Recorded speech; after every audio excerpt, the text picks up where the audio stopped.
Good evening, everyone. Welcome to Four Lads Rangers podcast. It is Old Firm Eve. It is Scottish Cup final weekend, and I'm joined by two of my very favourite people. First of all, Davie. Davie, how are you, mate? Are you well? I'm good, thanks. I've had a pretty good weekend. I spent last night in the company of the great Derek Johnson and Jimmy Nicholl at a night out. Thoroughly enjoyed it. Done a trip around Largs today. Chinese meal on the way back. So it's now time to not get any sleep and think about nothing but the Rangers game till tomorrow now. It would be a mess of carrying on, Kenny, before we asked Davie what he had at his Chinese. A special fried rice. And? Is that a special fried rice? That's enough for me. My Chinese go-to is salt and chili chicken, rice and chips halved with some kurai sauce. That is what I have. Kenny, good evening, mate. How are we? What would you get from the Chinese? Nothing. I can't stand Chinese, mate. Give me an Indian every time. No, that's not true. I would eat some crispy shredded beef or something like that. That would be what I would go for. Something like that. I find Chinese very bland, mate. I've got to be honest. Prefer Indian food and Thai food and Italian food and every other type of food apart from Chinese, I've got to say. But it's partly because it doesn't particularly agree with me. Maybe it's just because you're fucking miserable. Ever thought about that? Well, I'm miserable, mate. I've been listening to your shit all day and I'm listening to Davie tell me he's been away down at Largs and had a wonderful weekend, and I've spent all weekend working, mate. So, yeah, I'm miserable. Well, we're going to try and cheer you up by talking all things tomorrow. We'll start with Danny Rohl had a press conference yesterday. Rangers have a full squad to pick from. Connor Barron and Derek Cornelius are available, which is interesting.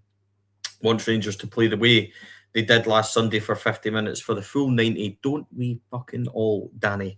Yes, we do. Says the belief hasn't been damaged at all. Squad trained with good focus and intensity.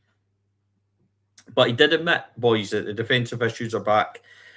And it's his job to fix it. It most certainly is. It's been funny because it was almost like we couldn't score for a period of time. So he seems to have fixed that. But we were defending well. Now we are scoring goals and we can't defend. Davie, honest as ever from Danny Rohl. Belief hasn't been damaged at all. Squad have trained well, but he admits the defensive issues, and that is one of the big things going into tomorrow. Yeah, I must admit though, it is a pleasant change to have everybody available for selection. It's good to have Connor Barron back. I think he was playing well before he got injured. Ant-Man had finally started to look as if he was coming onto a game when he dropped out of the team as well. I had actually forgotten all about Cornelius till you mentioned him there. So it's good to have all these options. I got the impression last Sunday that Danny Rohl wasn't too keen in bringing some of the players off the bench that he had available to him. And if that changes tomorrow by having others on the bench he has got more faith in, then that can only be a good thing, because I don't think there's any doubt last week he got it wrong by only making 2 substitutions. And I totally agree with you. I think that we have to show what we did for 50 minutes last week for 90. And I don't think we can do that with just 11 players. So the more we have available, the better. Kenny? Yeah, I totally agree. I think the fact that there's a full squad is perfect for Danny Rohl. It gives him a few headaches, I would imagine, because what you're saying about, scoring goals now and leaking them, that kind of coincides with John Souttar coming back from his injury. And I don't want to sit and pick on him here, but at the same time it does. And before that, when Nasser Jiga had come back from the AFCON, he'd come in and slotted in really pretty well. So plenty of options, plenty of decisions to make for tomorrow. I don't know what you guys think, but I've already said this on Wednesday night. I would probably be very inclined to start with the same 11 and tell them to go out and do it properly this time, because we had them on toast in the first half, so go and do it again. Yeah, I find it interesting that everybody seems to think the momentum's with Celtic. And I understand why, but I would point out that over the course of 2 45 minutes in recent months, we've destroyed them twice, scoring 5 goals against them. So it's all there for Rangers, I think, and we need to concentrate on what we do best instead of what we don't and where we can improve. He wants to see more from Skov Olsen. Wants to see him stay long term. Very tactically intelligent. We do need to see more out of Skov Olsen. And I think that's clear, David. Just take a minute to talk about Skov Olsen. We know he's got quality. We know he hasn't yet shown it, but he's capable of a lovely cross like he did for Chermiti. He's capable of assisting like he did against Hearts. He's got that ability. I think the problem is when we get a winger, we expect them all to be like Brian Laudrup, and we expect them all possibly to be like Neil McCann, where they're zipping in and taking players on and stuff like that. I think Skov Olsen is more tactical. I think there is more to come from him. I'm not sure I would play him tomorrow, incidentally, but we'll get on to that. But he's a player that I like. I want to see him do well. He's got that ability. He's got that quality. And we all know that a Rangers career can change in a heartbeat. Tomorrow might be the day that he changed, and we signed him for these big games. Yeah, I mean, I think we were all a bit guilty, me included, of maybe talking him up a bit much when he joined. And then I'm sure there was quite a number of Brian Laudrup comparisons getting thrown around, which was incredibly unfair when you think about it. I think he's been solid, but not flashy, not particularly standing out. It looks to me as if he does the sort of dirty side of the game really well. He tracks back, he stops the fullback getting past him, that kind of. But I think we were expecting to see the way Mikey Moore takes players on the left. I think we were expecting to see that on the right, and it hasn't really happened yet. Yeah, he's put a couple of cracking crosses in, but yeah, I have expected a bit more in an attacking sense from him. And I do think the right hand side, if we do go this 4-2-2-2 tomorrow, I do think the right hand side of the two behind the strikers is a big decision for Danny Rohl tomorrow. He certainly can't play Gassama there. I think that's pretty obvious over the last few weeks that if he ever plays, it should never be in the right hand side. But he has got a few options. It wouldn't surprise me if we see the same team again, but it also wouldn't surprise me greatly if he did tweak it a little bit.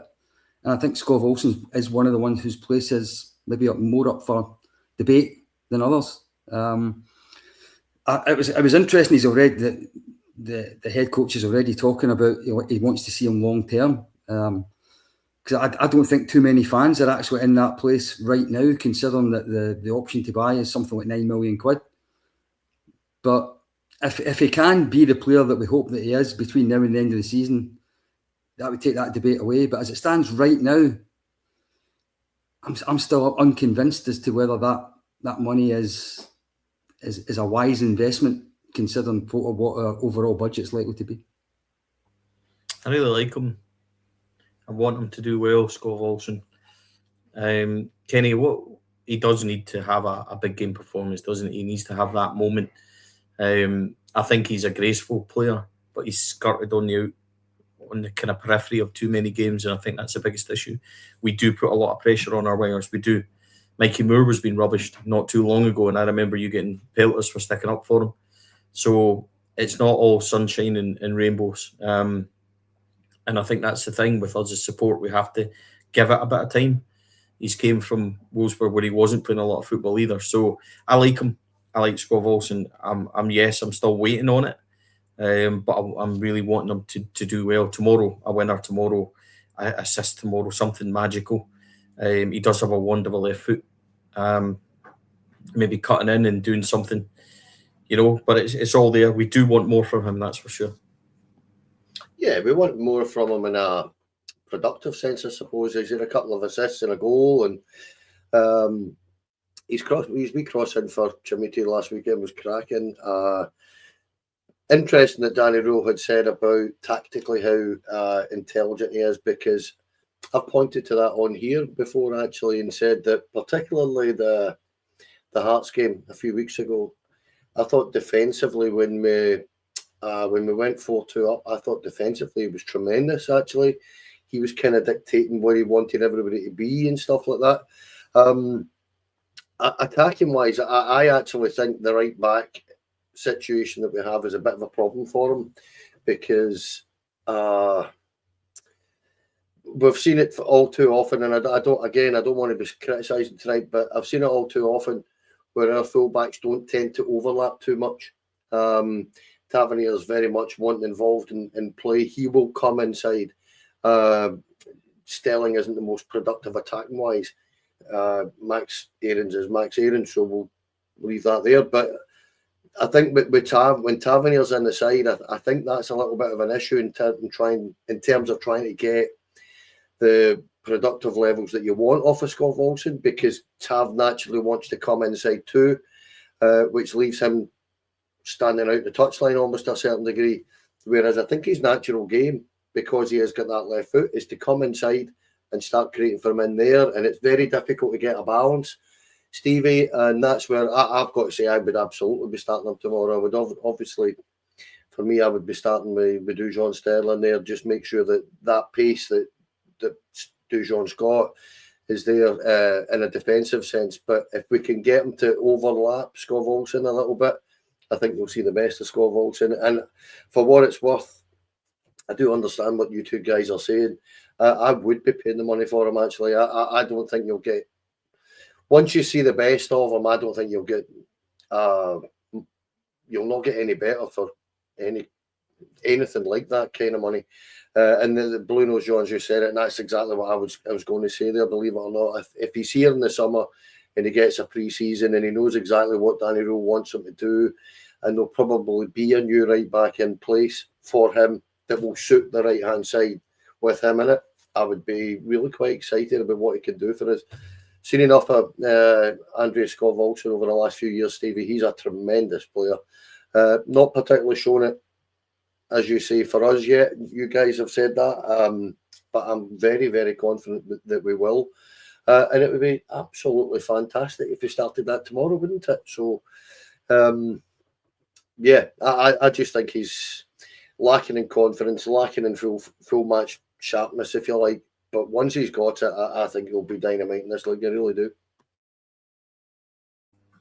Certainly hope so. Ryan Naderi will play more and more, according to the manager as well, which I genuinely think, him tiring last week, I've rabbited on, so I won't say it again, but I just think that when we changed away from two, it gave their centre-backs far too much speed. Ryan Naderi, space. Jesus, I'll get there in the end. Ryan Naderi is vital for Rangers tomorrow, Davie, in my opinion. He does so much good work. He's a player that I really, really like as well. Fell in love with him quite quickly. He has shown everything, really. Chermiti's been the danger man against Celtic, but I fancy Ryan Naderi to do something tomorrow. He definitely starts for me.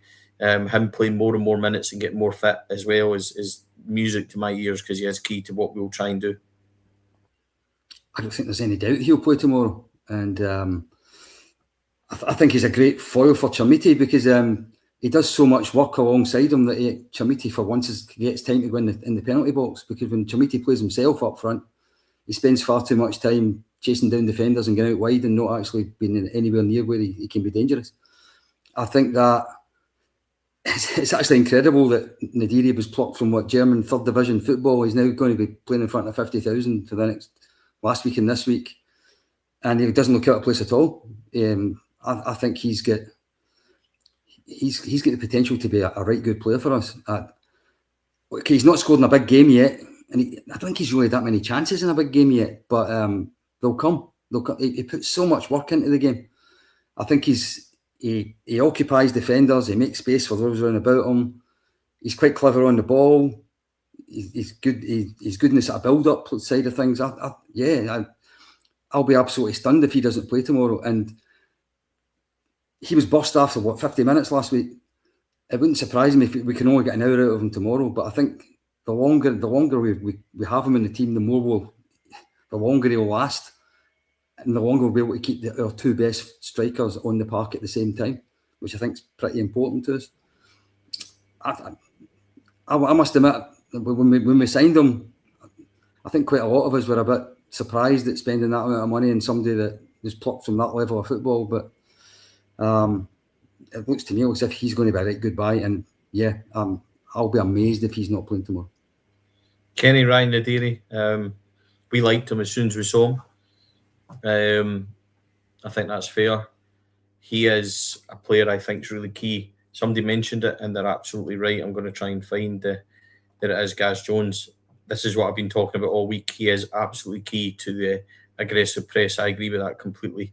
Him and Chermiti seem to have a good combination of one drops and the other one stays up, and it was working last week. And I think Chermiti definitely is better with two up front because it occupies their defence a lot more, and their defence really is quite rotten. So we've got an opportunity there.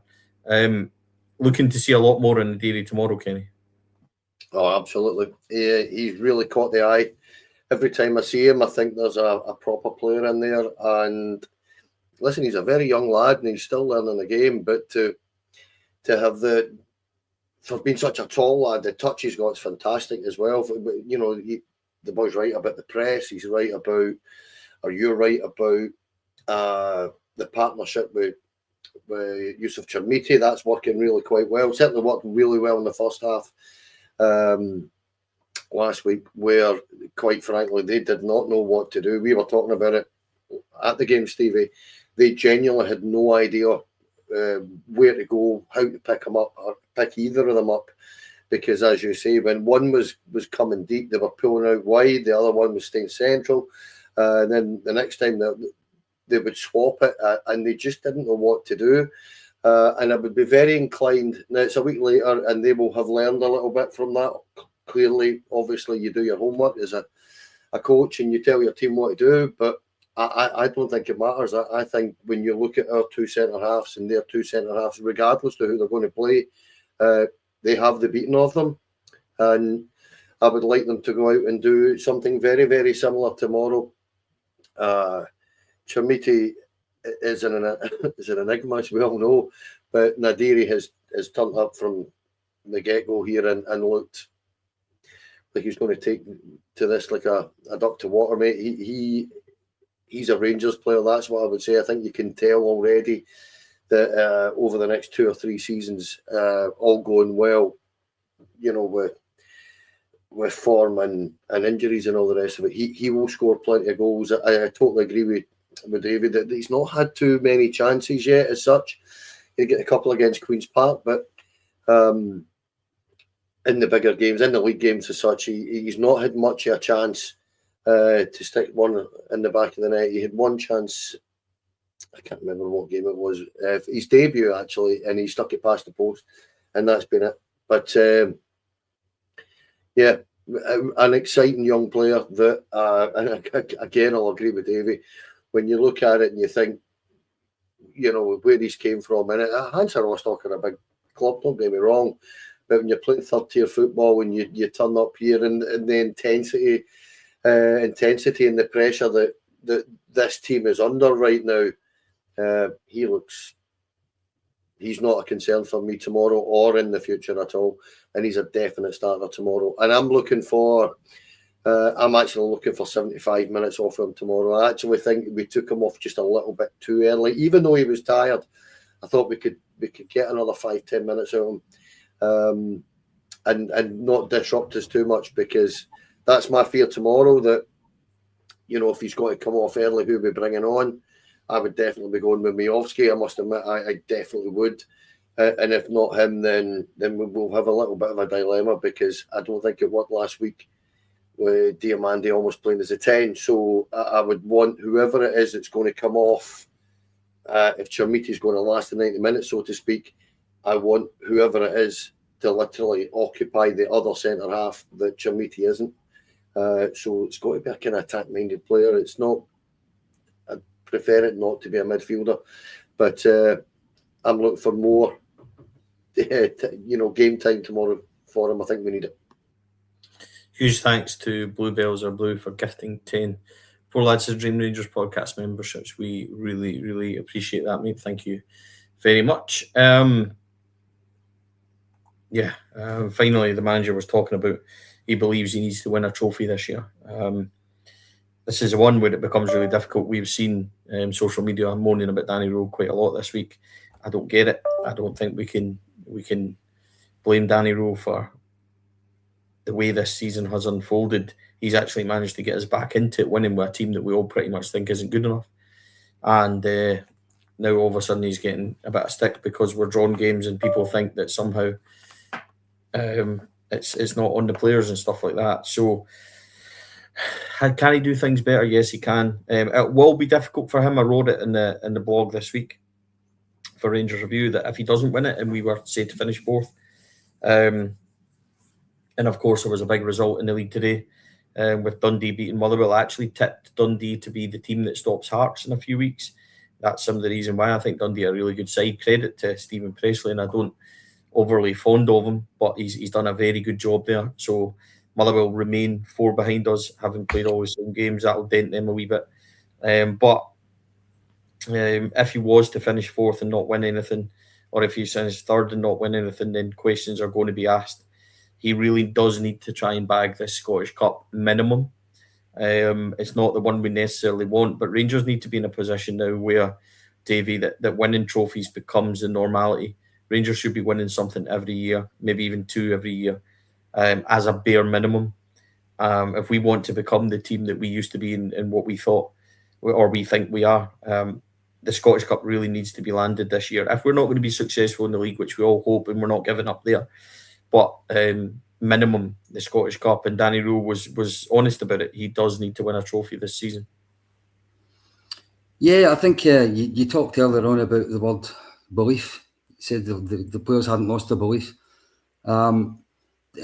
That's a great word to have, but I think the only way they can demonstrate that they've got belief is actually winning one of these big games, one of these really must-win games.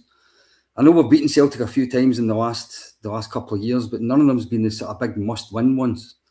Cup semi-finals, cup finals, that kind of thing. We've lost all of them. I think the last one we beat them in was when Scott Arfield scored at Hampden. Was that 2022?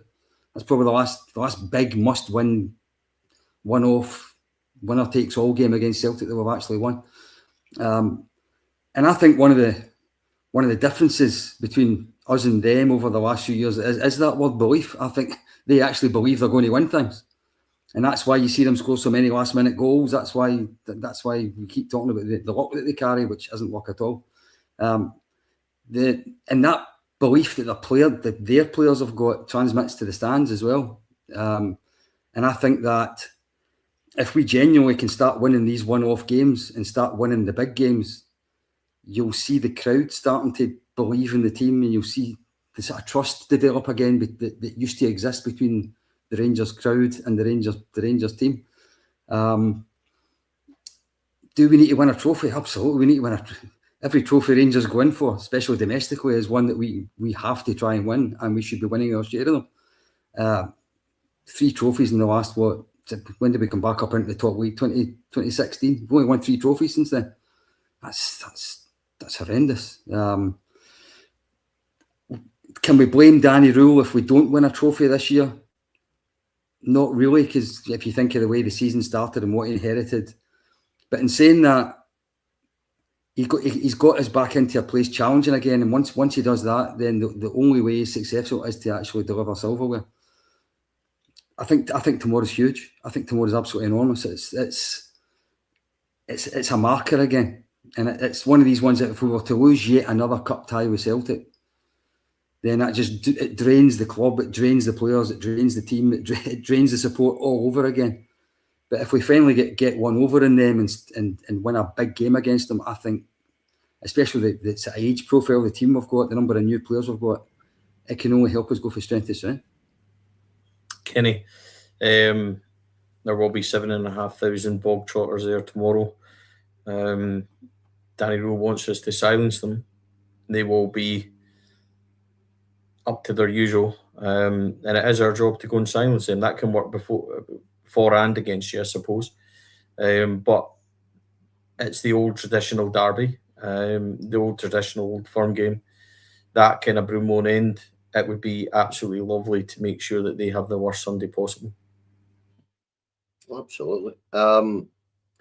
I've actually kind of giggled away at every one of them that's talking about this all week.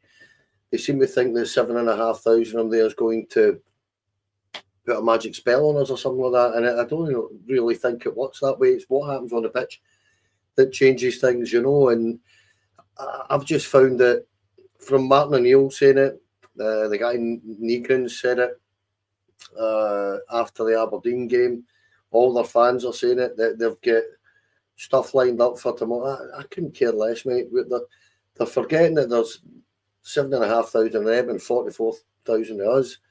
And all we need to do tomorrow is go out and do our job, make a noise, get the team to do their job, and they'll sit on their asses with glum faces the way they did in the first half last week. It's just what happens in football. That Celtic fans are no different from any other football fans, but they seem to obviously appear to think that they are the best in the world. And I don't think they're the best in the city, never mind the best in the world. I just find it a bit tedious the way they're going on about it. And for me, it's up to Rangers to do the job properly. I really do believe that. We go about our business. They can have half the stadium for all I care. You'll not hear a peep out of them. You'll only hear them when they're doing well. It is that simple. So, yeah, bring it on. I'm looking forward to it. It is a little bit different. I wouldn't be changing it for the world just because of this cup game. Keep them in the corner where they belong for league games. I'm not interested in this increasing the capacity. Consider it perhaps when Ibrox is fully renovated and we're up at 56, 58, 60,000. You could perhaps consider it then. But apart from that, no, I'm not interested in them tomorrow, mate. I'm actually, and I don't want to kind of go that way, but I'm actually really of the mind that they're all talking about momentum and stuff like that because they got a draw out of the game last week, and they're forgetting they got a draw out of the game last week. They didn't win anything. they drew a game. They haven't beaten us in the league all season. They haven't beaten Hearts all season. They've just lost to Hibs. They get scalped off a Motherwell. They're not a great side, Stevie. We've got nothing to concern ourselves with if we go about our business properly. And that's where I kind of see it. If we turn up and play the way we did in the first half or against the way we did against Hearts, we will beat them, and we will beat them quite comfortably tomorrow. It was the second half performance that let us down. But I said it on here the other night, I didn't think they were particularly great in the second half. I thought our drop-off was like off a cliff. That was a problem for us. We couldn't pass the ball, so we just struggled to keep it.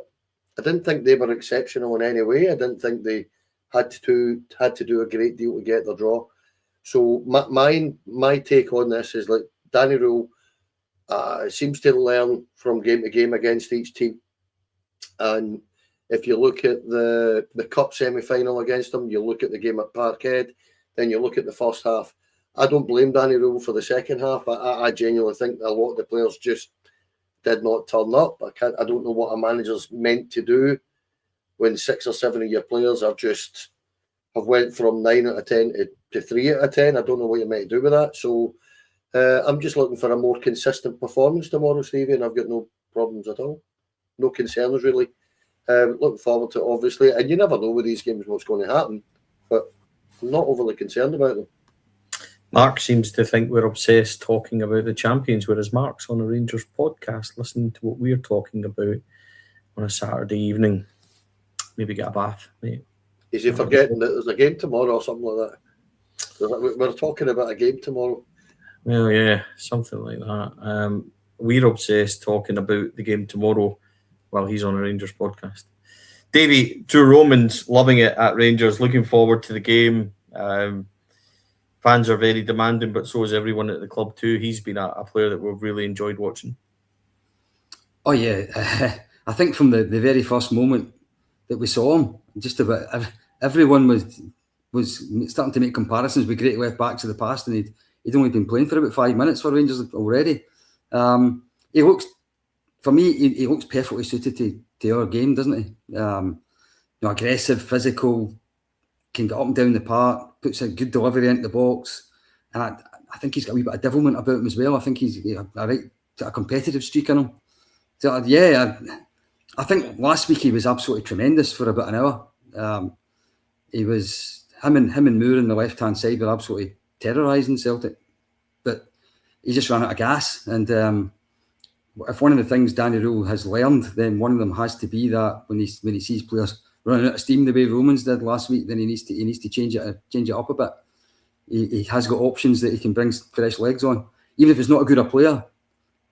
A player at 100% fitness not quite as good as better than one that's burst. So he needs to do that. But Romans has been, probably of all the players that arrived in January, he's the one I think has impressed the quickest.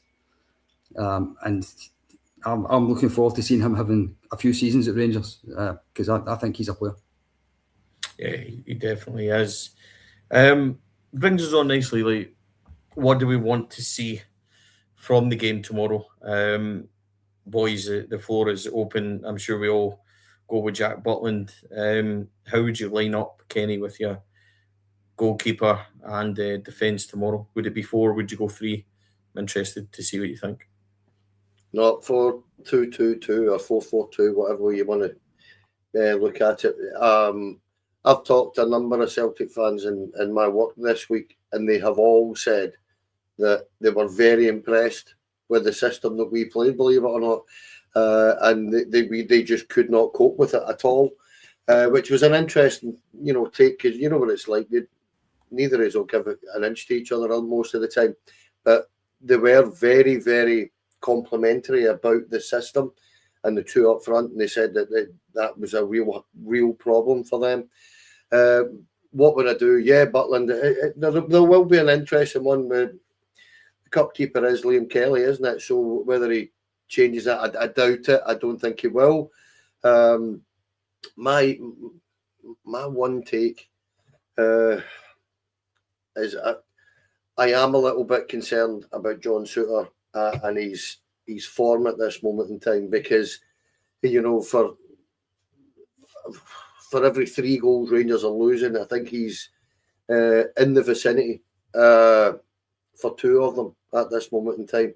He's culpable quite a lot at the moment, and that concerns me. But I don't think he'll drop him. I think he'll play him, and I think he'll be captain. I don't think he'll start James Tavernier. I think he'll start Dujon Sterling. Romans is a stick on to start.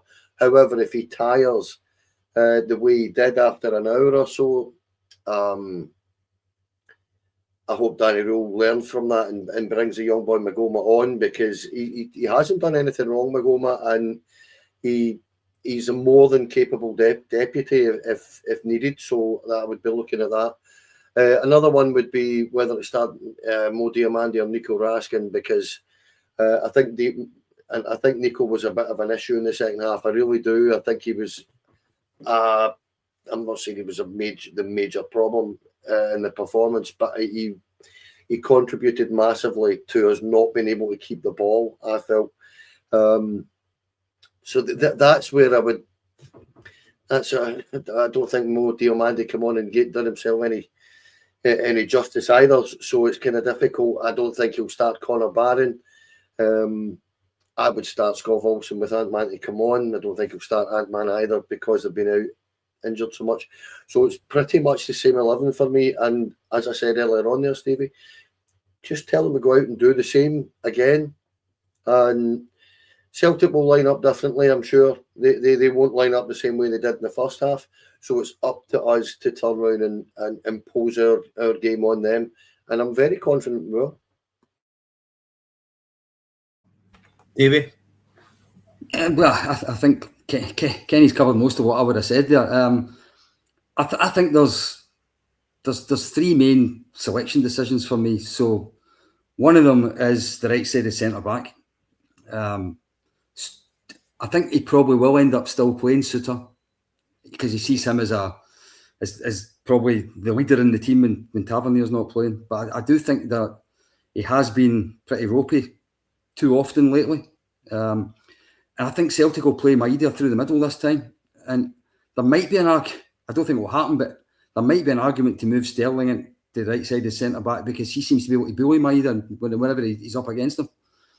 But I think he'll end up playing the same back 4 as last week. Although I personally think that either Sterling or Giga might be a better defensive bet than Suter the way they're playing at the moment. I also agree with Kenny in terms of Raskin is not playing as well as being an automatic selection says he is, because Danny Rohl hardly ever doesn't play him.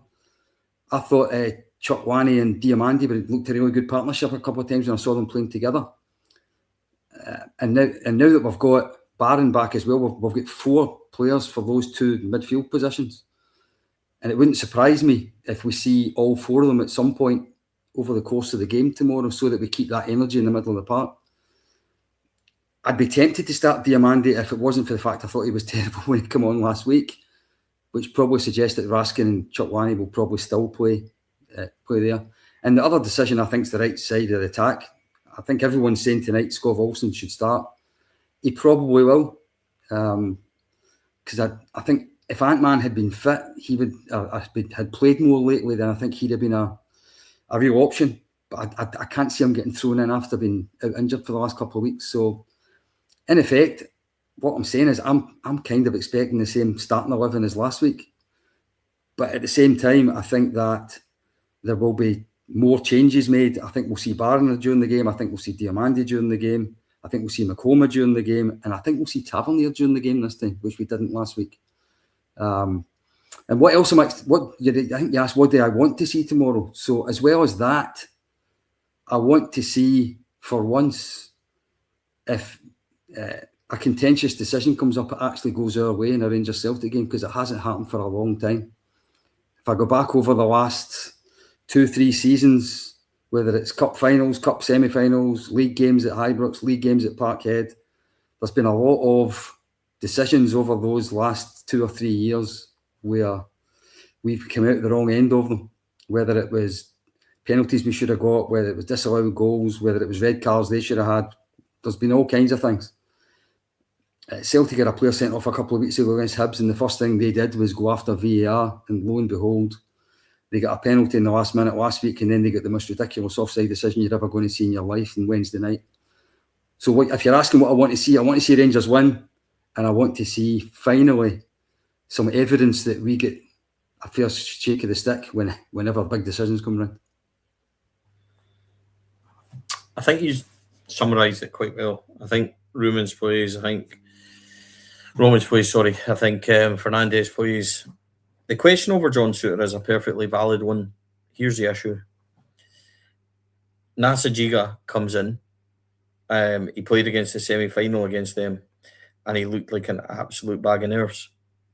So tomorrow, do we risk him in beside Fernandes and risk that happening again? If you put Sterling in there, that could potentially leave James Tavernier against Maeda, who has haunted him quite a few times, although he's not quite as dangerous as he once was, because I think his eye's off the ball a wee bit. But that would concern me. So it wouldn't surprise me to see John Souttar start again, but John Souttar needs to step up. He absolutely has to step up. The midfield too is a conundrum, because Chukwani and Raskin were good for 45 minutes, and then they were absolutely woeful in the second half like everybody else. So you have that dilemma. Does he change it? Will he mix it up? Could he mix it up? The answer is yes. But what will he go with? Diamandi come on, and as Kenny said, didn't hit the header light at all. What I want to see and where we can win this game is our left side. Moore and Romans are the key to this. The guy Arojo at right back is a prick, and is also somebody that we need to target and get at. His antics last week, holding his balls at Mikey Moore and all that, is what you would expect. But get into him tomorrow. He's their weak point. Get Olsen up against Tierney. The fullback positions is where we can hurt them. Tierney's a good player, but he's not the player he once was. He doesn't maraud forward like he used to. He's just not got the body for it anymore. And constantly went back when we pressed them. So there's the areas where we can get at them. You need to stop the defenders playing it to the midfield and force them going wide. I think that's where we win this game tomorrow. But Mikey Moore's the game winner for us. He really is. Allowing him to run at Arojo and have that free space. Roman's getting into him as well. He didn't like it last week. He cost him the first goal because we robbed him. We should be looking to pressure that guy. We should be looking to rile him up. We should be targeting their full-back positions, because when you do get it in the middle, their centre-backs, anything can happen. Austin Trusty is back. But, you know, with regards to him, I don't think they can trust him either. So defensively, goalkeeper-wise, I think that they're vulnerable. The midfield, if you let Hatate, McGregor and Negrin play, they will hurt you, but that's obvious. I think, and up front, although they are good, I don't believe they quite pack the punch that they used to when they had Jota, Maeda, Kyogo in the middle. I think they were I think they were pretty formidable there. And I don't mind saying that because it's true, and they hurt us so many times. I don't believe they have that levels anymore. So although they're dangerous and they are a good side, they proved that in the second half. There's plenty of vulnerabilities there for Rangers to get at. As much as we're vulnerable, so are they. This could be a game that goes all the way to extra time, and quite possibly penalties, because I believe that the teams are quite evenly matched. So it's interesting. This could go any way. It's vital that Rangers get ahead and stay ahead. I think that's quite clear. We need to learn the lessons of last week. You know, I'd love to see us go and have a right good go at them again, because they didn't handle it and they didn't enjoy it. And it is a lot to do with what we do, Davie. I think this intensity and having a real go at them, regardless of how it ended up last week, we have to take the good points of the first half and go and strangle them as much as we did in the last week, and just have a right go at them and show them, take our game to them. Without doubt. I would say that for any game against them, but I mean, tomorrow's a one-off cup tie. Somebody's got to come off the pitch tomorrow, the winner, and somebody's got to come off the loser. So the best way of winning it is to be aggressive, be in the front foot, pin them back, go for goals, go for the throw it, all those expressions. That's the way we've got to do it. And for me, the formation that we played, the intensity we played, the aggression we played in the first half last week is the template we've got to use. We've always talked about Celtic have got the momentum and Celtic have got the advantage and all that.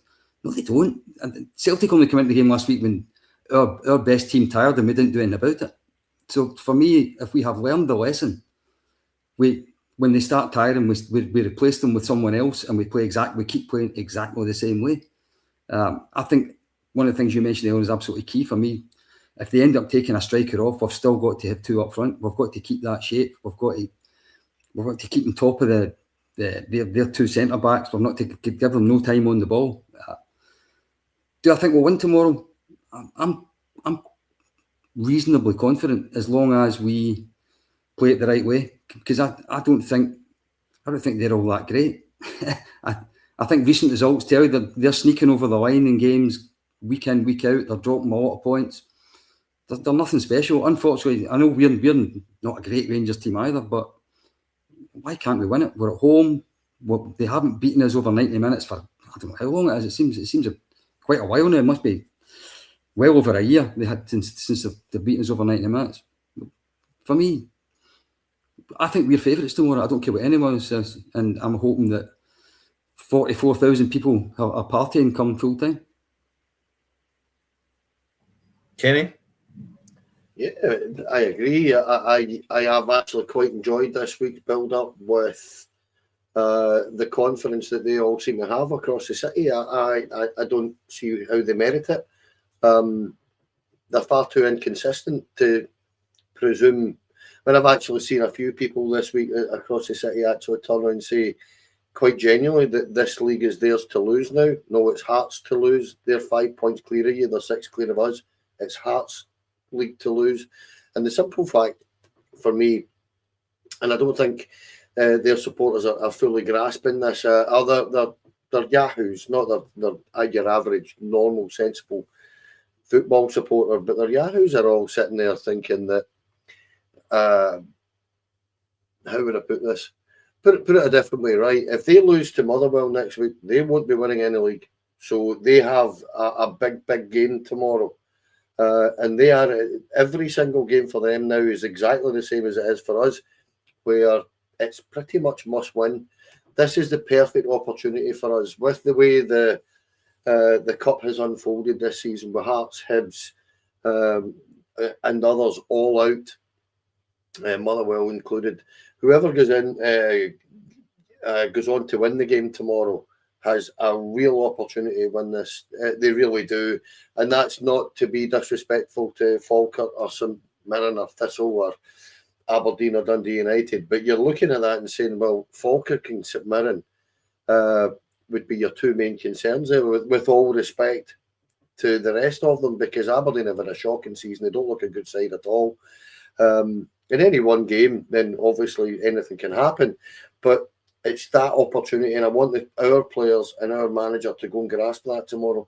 Take the opportunity with both hands and run with it, because it's all there for them. And for all that I'm talking about momentum and not them believing that they have that momentum, and I understand because of the second half, that's the way they're feeling, I still think that the pressure they are under is going to tell at some point, and it's up to us tomorrow to kind of force a little bit more pressure upon them. And I believe our team can do that. I think the evidence of the second half at Parkhead and the first half last week, even the second half at Hampden prior to that, where we have dominated entire 45 minutes of football, I beg your pardon. That's what I'm looking for tomorrow. Danny Rohl to do the right thing and trust his players and make the changes when they need to be made. And I think if he can do that and get the performance to the levels that we can cause them problems, then I am pretty confident.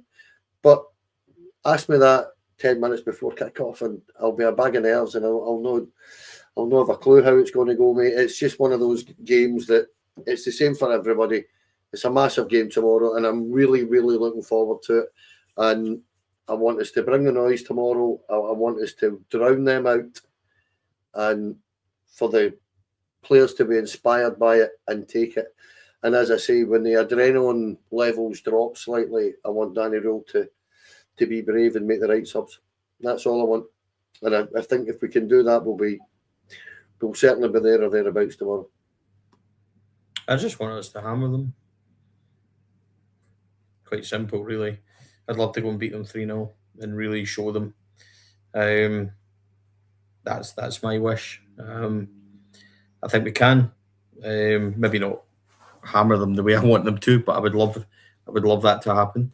I think we're capable. I think the only team that can stop Rangers is Rangers. And if we make the same mistakes we did last week, when we won't, but if we play the way we did in the first half, absolutely we can. We're a good side. We just need to go and prove that. A couple of scorelines. Games going on at the moment. Wrexham, who are down to 10 men, 2, Chelsea 2. And it is Dunfermline 1, Aberdeen 0, latest in the Scottish Cup. No laughing at the back.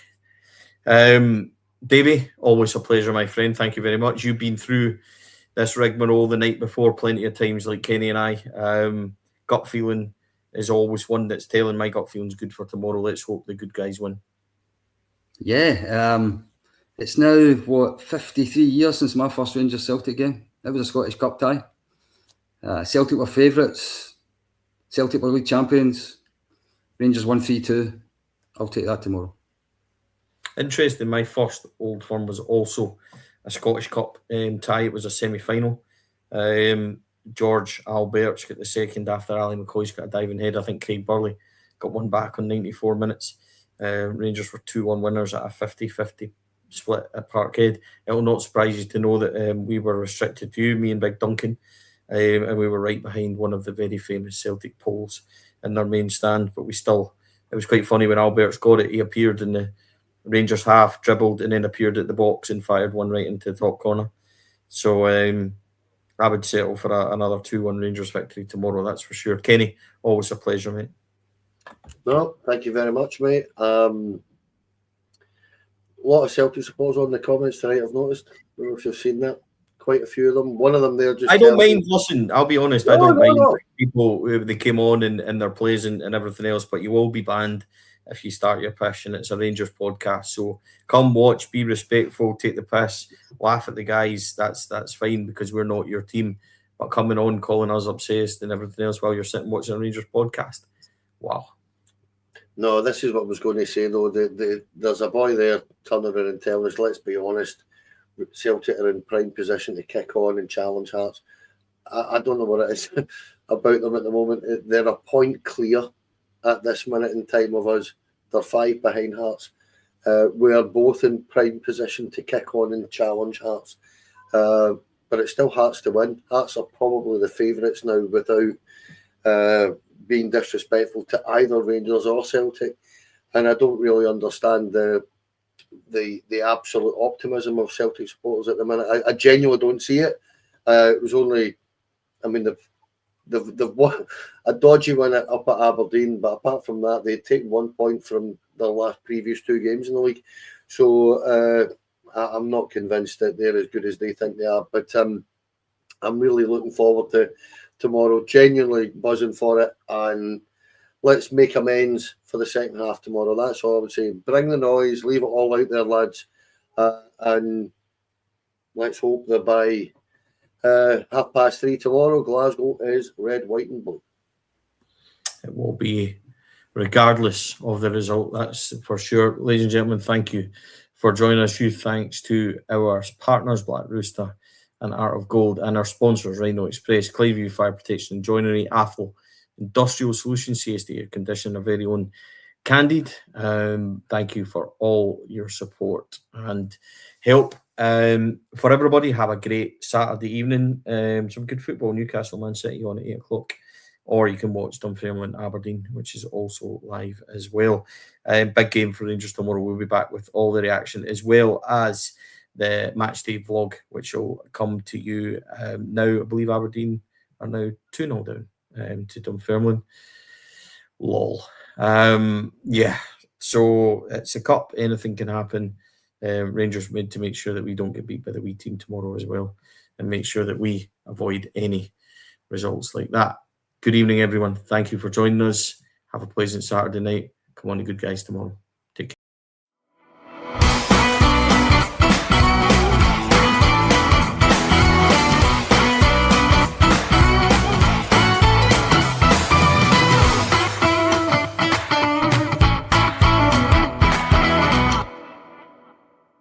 The Four Lads podcast is sponsored by Rhino Express, Clydeview Joinery, Athol Industrial Solutions Limited, and CSD Air Conditioning, in partnership with Black Rooster and Art of Gold.